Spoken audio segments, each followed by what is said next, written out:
Unit 9 अध्याय 9 विदेशी आक्रमण एवं उनका प्रभाव। विदेशी आक्रमण एवं उनका प्रभाव। ईरानी आक्रमण। फर्स्ट पर पढ़ते हैं ईरानी आक्रमण के बारे में। भारत पर प्रथम विदेशी आक्रमण ईरान पर्शिया के हखामनी वंश के राजाओं ने 6वीं शताब्दी ईसा पूर्व किया था और भारत पर प्रथम सफल ईरानी आक्रमण साइरस के उत्तराधिकारी दारा प्रथम 522 से 486 ईसा पूर्व ने किया था, उसने किया था। और इससे पहले साइरस द्वितीय कुरुस जिसका नाम था, उसने आक्रमण का जो असफल वो प्रयास है वो किया था इन्होंने। और दारा प्रथम के 3 अभिलेखों क्रमशः बेहिस्तून, पर्सिपोलिस एवं नक्शे रुस्तम से ये सिद्ध होता है कि दारा ने ही 516 ईसा पूर्व में सर्वप्रथम सिंधु नदी के पश्चिम में पंजाब एवं सिंधु के भूभागों पर अधिकार किया था। हेरोडोटस के अनुसार अधिकृत भारतीय भूभाग ईरानी साम्राज्य का 20वां प्रांत बना तथा भारत से 360 टैलेंट स्वर्ण राजस्व के रूप में ईरान को मिलता था। कंबोज एवं गांधार पर भी दारा का अधिकार था। दारा प्रथम ने अपने नौसेना अध्यक्ष स्काइलैक्स को सिंधु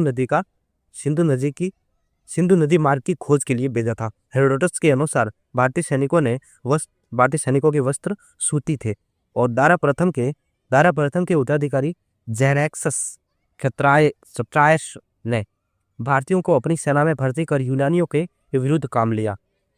ये सैनिक गांधार एवं सिंधु प्रदेश से गए थे। दारा तृतीय और अंतिम ईरानी सम्राट था जिसने सिकंदर ने 331 ईसा पूर्व में आरबेला के युद्ध में पराजित किया। इस युद्ध को एरियन गोगामेला का युद्ध कहा जाता है और 330 ईसा पूर्व सिकंदर ने पर्सिपोलिस के राजा प्रसाद को जला दिया तथा ईरान को जीत लिया। दारा तृतीय को सिकंदर द्वारा पराजित किए जाने से भारत से ईरानी आधिपत्य समाप्त हो गया और इस प्रकार राजनीतिक दृष्टिकोण से भारत ईरान संबंध का भारत पर कोई स्थायी प्रभाव नहीं हुआ और इस संपर्क के सांस्कृतिक प्रभाव दीर्घकालीन रहे। ईरानी आक्रमण का प्रभाव क्या रहे? पश्चिम और उत्तर भारत में खरोष्ट लिपि का प्रसार हुआ। ठीक है, पश्चिम और उत्तर जो भारत है वहाँ पे खरोष्ट लिपि का प्रसार हुआ जो दाएं से बाएं लिखी जाती है। कैसे लिखी जाती है? दाएं से बाएं लिखी जाती है, ऐसे खरोष्ट लिपि। और दूसरा है कि ईरानियों की जो आरामाइक लिपि है, ईरानियों की आरामाइक लिपि है उसका प्रसार हुआ। जो खरोष्टी और आरामाइक ये दोनों ईरान की है। ठीक है, और तीसरा अभिलेख उत्कीर्ण करने की प्रथा प्रारंभ एवं अशोक के अभिलेख में लिपि जैसे शब्दों का प्रयोग ईरानी प्रभाव है। जो अभिलेख उत्कीर्ण करने की प्रथा है और अशोक के अभिलेख में लिपि जैसे शब्दों का जो प्रयोग है वो ईरानी प्रभाव को दर्शाता है। चौथा, अशोक के स्तंभों का जो शीर्ष है वो घंटाकार होना। अशोक के जो स्तंभ है उनका जो शीर्ष है वो घंटाकार होना ईरानी प्रेरणा से ही प्रभावित था। और पांचवा, ईरानी क्षत्र प्रणाली का शक कुषाण शासकों द्वारा विकास हुआ था। ईरानी क्षत्र प्रणाली का शक कुषाण शासकों द्वारा विकास, ये भी इनका प्रभाव है ईरानियों का। ठीक है, और ईरानी चांदी के सिक्के सिगलुई और शेकल्स एवं सोने के डेरिक भारत में प्रचलित। सोने का कौन सा डेरिक और चांदी का सिगलुई और शेकल्स ये भारत में प्रचलित हुए। और सातवां, मौर्य सम्राट के केश प्रक्षालन बाल धोने की प्रथा थी। ये केश प्रक्षालन की प्रथा ईरान से ग्रहण हुई। इसके बाद देखते हैं यूनानी आक्रमण। पढ़ते हैं यूनानी आक्रमण। मैसेडोनिया, मकदूनिया जिसको कहते हो, मैसेडोनिया या मकदूनिया के शासक फिलिप द्वितीय के पुत्र सिकंदर ने 326 ईसा पूर्व बैक्ट्रिया, बल्क एवं काबुल जीतते हुए हिंदुकुश पर्वत को पार कर भारत आक्रमण किया। डॉक्टर हेमचंद्र राय चौधरी के अनुसार सिकंदर के आक्रमण के समय उत्तरी पश्चिमी भारत में 28 राज्य, 11 राजतंत्र एवं 17 गणराज्य थे। सिकंदर सिंधु नदी एवं खैबर दरिया को पार कर भारत पहुंचा। तक्षशिला के शासक आम्भी ने बिना लड़े आत्मसमर्पण कर दिया एवं सिकंदर को सहयोग दिया। आम्भी के अलावा हिंदू कुश के शशिगुप्त, पुष्करावती एवं संजय नामक राजाओं को भी सिकंदर का साथ दिया। ठीक है, उन्होंने सिकंदर का साथ दिया। और 326 ईसा पूर्व में सिकंदर ने झेलम नदी के तट पर राजा पोरस को पराजित किया। किस नदी के तट पर? झेलम नदी के तट पर राजा पोरस को पराजित किया 326 ईसा पूर्व में, किसे? सिकंदर ने। ठीक है, और इस युद्ध को झेलम का युद्ध, बैटल ऑफ झेलम या विस्तृत का युद्ध बैटल ऑफ विस्तृत भी कहा जाता है। ठीक है, या कर्री का युद्ध बैटल ऑफ कर्री तथा ग्रीक इतिहासकार हाइडेस्पिस का युद्ध बैटल ऑफ हाइडेस्पिस भी कहते हैं। तो ये सब इनके नाम है। ठीक है, पोरस का राज्य झेलम एवं चिनाब नदियों के बीच था। पोरस का राज्य कहाँ पे था? झेलम और चिनाब नदियां उनके बीच था। ठीक है, झेलम ऊपर ही, ये चिनाब ऐसे है। ठीक है, इनके बीच का जो राज्य वो इसका है, पोरस का राज्य था। ठीक है, और एरियन के अनुसार जो पोरस को सिकंदर रह था, एरियन के अनुसार पोरस की सेना में 4000 अश्वारोही, 300 रथ और 200 हाथी और 3000 पैदल सैनिक थे। और पोरस ने मेरुस की मध्यस्थता से आत्मसमर्पण किया। सिकंदर के सामने जब पोरस को बंदी बनाकर लाया गया तो सिकंदर ने पूछा कि पोरस अपने साथ कैसा बर्ताव चाहते हो, पोरस अपने साथ कैसा बर्ताव चाहते। तो पोरस ने जवाब दिया कि जैसा एक राजा दूसरे के साथ करता है। ठीक है, और सिकंदर ने इस उत्तर से खुश होकर पोरस का राज्य लौटा दिया। इसके बाद और निसा के गणतांत्रिक राज्य ने बिना युद्ध के ही सिकंदर की अधीनता स्वीकार कर ली एवं अपने यूनानियों का वंशज बताया। सिकंदर की सेना ने नंद राज्य के भय से व्यास नदी से आगे बढ़ने से इनकार कर दिया। इसके बाद सिकंदर झेलम के किनारे बढ़ते हुए सौभूति, सिवी, मालव, शूद्रक, सौद्राम, अल्लोर, पाटल को जीते हुए सिंधु नदी के मुहाने पर पहुंचा, जहां से उसने सेना का एक भाग निर्याक्स के नेतृत्व में समुद्री मार्ग से तथा दूसरा भाग स्थल मार्ग से स्वदेश भेजा। सिंधु नदी तट पर स्थित पाटल में द्विराज्य प्रथा थी और पाटल की विजय सिकंदर की अंतिम विजय थी। और यहाँ पर पाइथन नामक ग्रीक को अपना क्षत्रप नियुक्त किया, जो भारत में अंतिम यवन क्षत्रप था। कॉनोस नामक सेनापति के सुझाव पर सिकंदर ने वापस लौटने का निर्णय लिया। कब लिया? ये कॉनोस नामक सेनापति के सुझाव पर सिकंदर ने वापस लौटने का निर्णय लिया।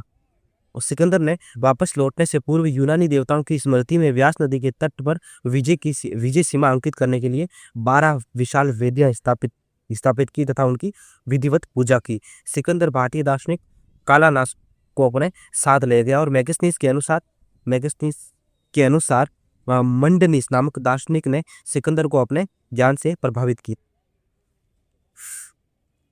जब मंडन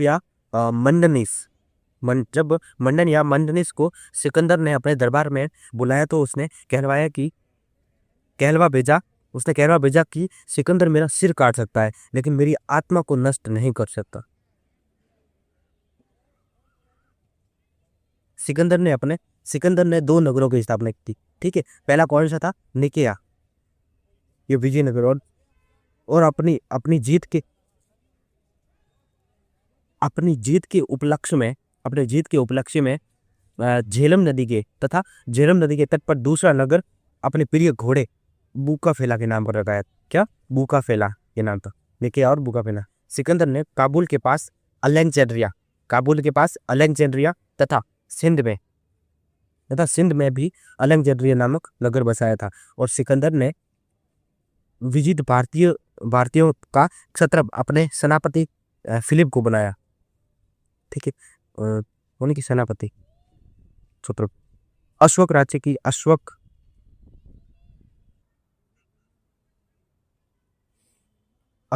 की राजधानी मशक थी और इस राज्य की महिलाओं ने पुरुषों की मृत्यु के बाद रानी किल ऑफिस त्रिपी के नेतृत्व में युद्ध किया। सिकंदर ने सभी महिलाओं को मरवा दिया। मालव एवं शूद्रकों ने संगठित होकर सिकंदर का प्रतिरोध किया। इस राज्य के ब्राह्मणों ने लेखनी के बदले तलवार उठा ली। कर्टियस के अनुसार मालव जन ने श्वेत लौह मुद्रा सिकंदर को भेंट में दी थी। ये प्राचीन भारत में विकसित लौह प्रौद्योगिकी का साक्ष्य है।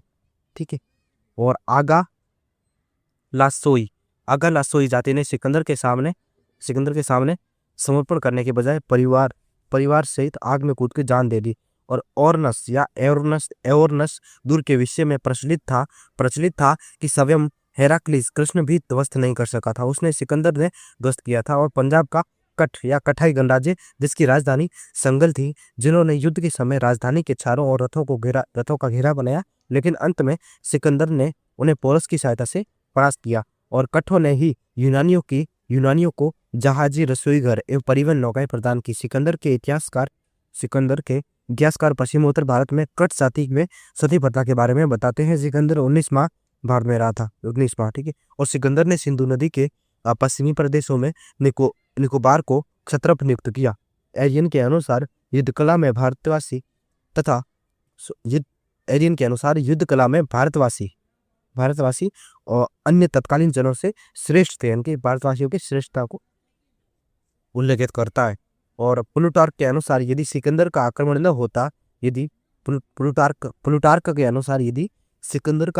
होता सिकंदर का आक्रमण न होता तो बड़े बड़े नगर न बनते। नियार्कस सिकंदर की जल सेना का सेनापति था, ठीक है।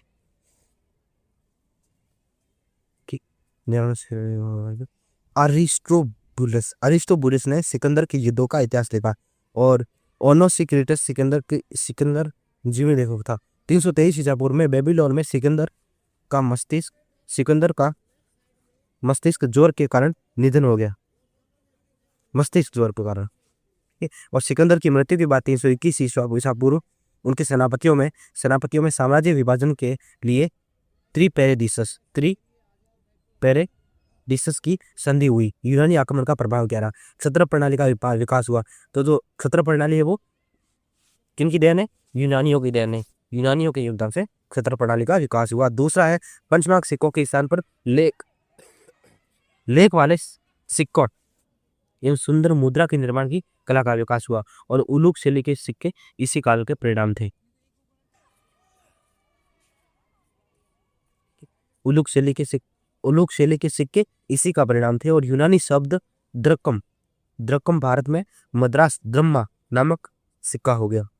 और तीसरा गांधार शैली की मूर्ति कला का विकास यूनानियों की देन है। चौथा भारत एवं यूनान के बीच व्यापार में वृद्धि तथा जमीन तथा समुद्री मार्गों की खोज भी हुई। फिर पांचवा भारतीयों ने हस्ती यानी कि हाथी सेना के स्थान पर अश्वारोही सेना को बढ़ावा दिया, तो ये भी यूनानियों की देन है। और छठा भारतीय ज्योतिष भी यूनानी ज्योतिष से प्रभावित हुआ। और यूनानी हेरोस्कोप शब्द संस्कृत में घोरा शास्त्र हो गया, जिसका अर्थ संस्कृत में फलित ज्योतिष शास्त्र होता है, ठीक है। और भारतीय ज्योतिष के रोमक एवं पौलिश सिद्धांत यूनानियों से ग्रहण किए गए, लेकिन यूनानियों ने चिकित्सा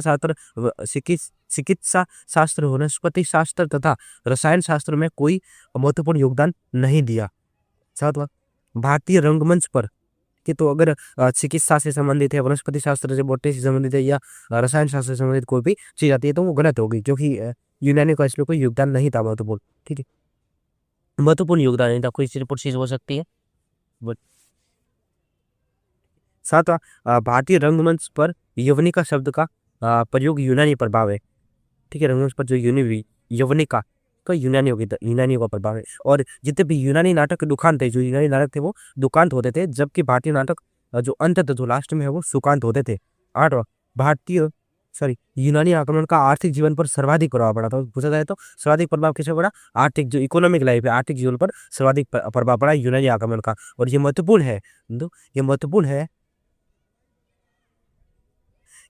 है कि भारतीयों स्रोतों में सिकंदर के आक्रमण का कोई उल्लेख नहीं मिलता है। नदी का नाम यूनानी नाम झेलम, हाइड्रोस्पिस, रावी, हाइड्रोटिस, चिनाब, अकेसिनिस, इसका नाम है चिनाब का यूनानी नाम। व्यास का नाम क्या है? हाइपेसिस किसका नाम है? व्यास का। हाइपेसिस नाम व्यास का। सतलज का क्या नाम है? जेरड्रोस या हैसिड्रोस, ये इनका नाम है। झेलम किसका नाम है? हाइड्रोस्पिस का नाम है, ये इंपोर्टेंट है। दूसरा रावी का हाइड्रोटिस, ठीक है, सुनाम का व्यास का ये। और सतलज का जेरड्रोस या हैसिड्रोस। उसके बाद रोमन संपर्क, ठीक है। 27-28 ईस्वी में रोमन सम्राट अगस्टस और 110 से 120 ईस्वी में रोमन सम्राट ट्राजन के दरबार में भारत के राजदूत भेजे गए, ठीक है। तो इस प्रकार ये यूनिट कंप्लीट हो गया। नेक्स्ट यूनिट में मौर्य साम्राज्य पढ़ेंगे 322 ईसा पूर्व से 185 ईसा पूर्व, यूनिट 9 अध्याय 10 यूनिट 10। ठीक नहीं।